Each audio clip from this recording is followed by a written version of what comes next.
The first man was shot in his thigh, and because he continued violence against me, I shot him in his chest, but he, being under the influence of coke, they just kept coming. It didn't slow them down.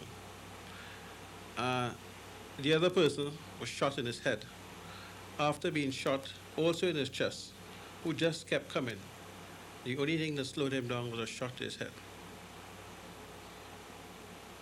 Unfortunately, he passed away quietly. This businessman is licensed to kill to protect his family and property.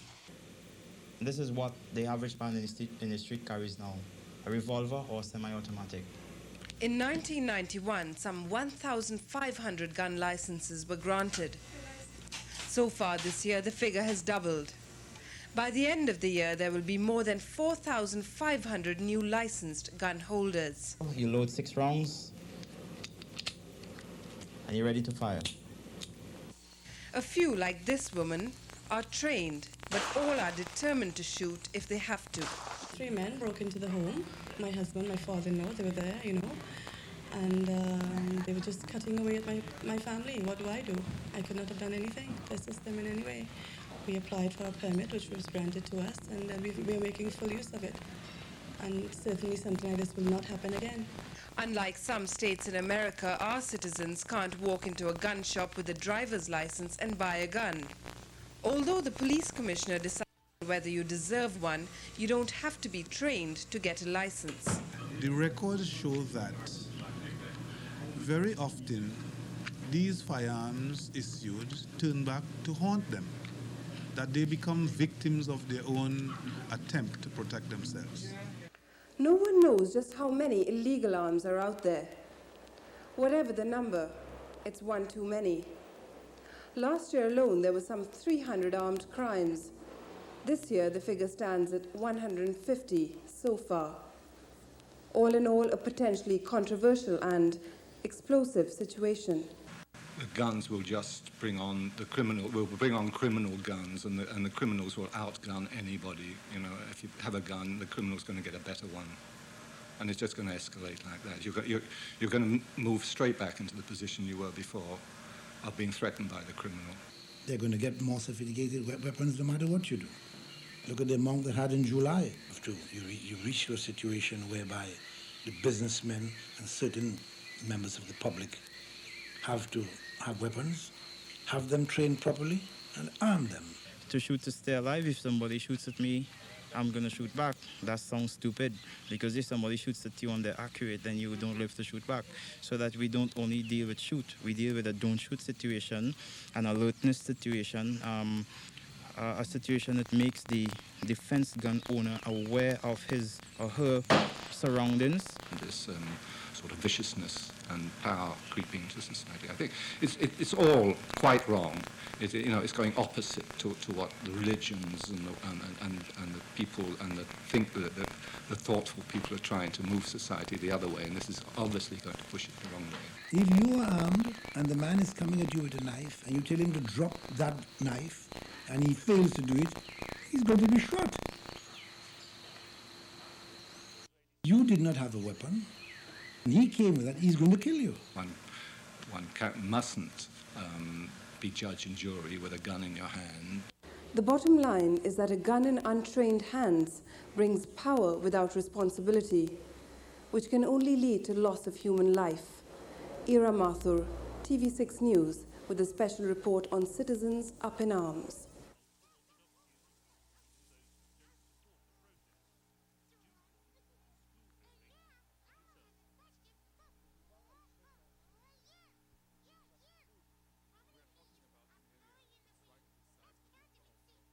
A thriving drug trade has led to a thriving arms trade.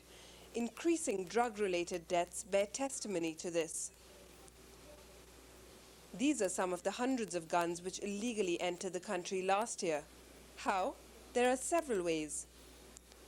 They could have been shipped in from Miami, tucked inside plywood, and somehow passed customs at a port, like the Jamaat arms. In rare instances, some come through customs at Piako. Cedrus is a notorious area of entry for smugglers. But these arms could have simply slipped in at almost any point at our 300-mile-long coastline.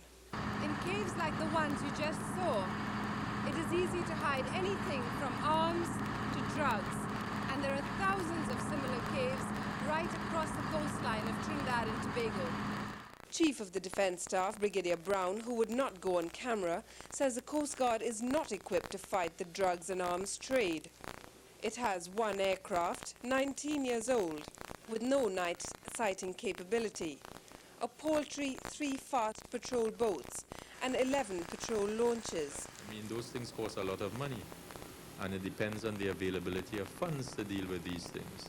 I can't tell you I'm going to get 10 other vessels when we don't have money to buy 2.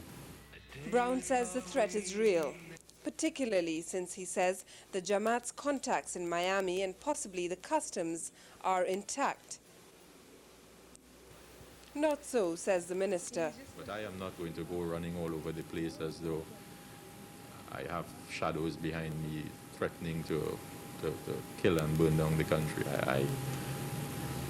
I am not going to put any extra sort of security measures in place. As I have said before, they are outside, and if there are any infractions of the law, they will be dealt with as any other citizen. What's to be done? The National Security Minister says with assistance from America and France, the government will be able to crack the drug and arms trade soon, starting with customs. We have a big problem at customs, and it is something that the government has reiterated over and over, that we are dealing with that situation. And I mean, it is one of the most crucial areas in this country, that is the ports and the whole customs function. Arresting so-called drug lords. Very soon we will probably have the type of information and evidence that we require before in order to arrest those so-called drug lords, as you put it. One must understand that you do not just accept rumor that X or Y are drug lords and you just go out there and arrest them. You need proper evidence to have convictions. The fact is, there are still a large number of arms out there.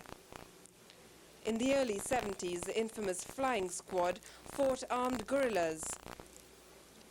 The solution could lie in an amnesty. If it is that it is not possible to find the arms through the normal security measures, then one may very well have to consider some amnesty program to get these people to bring in their arms. The Chief of Defence says it's time citizens do their duty, tip off the security forces when they can. In the meantime, we live behind bars, are sometimes armed, and perhaps not a little paranoid. Mathur, TV6 News, with a special report, Up in Arms.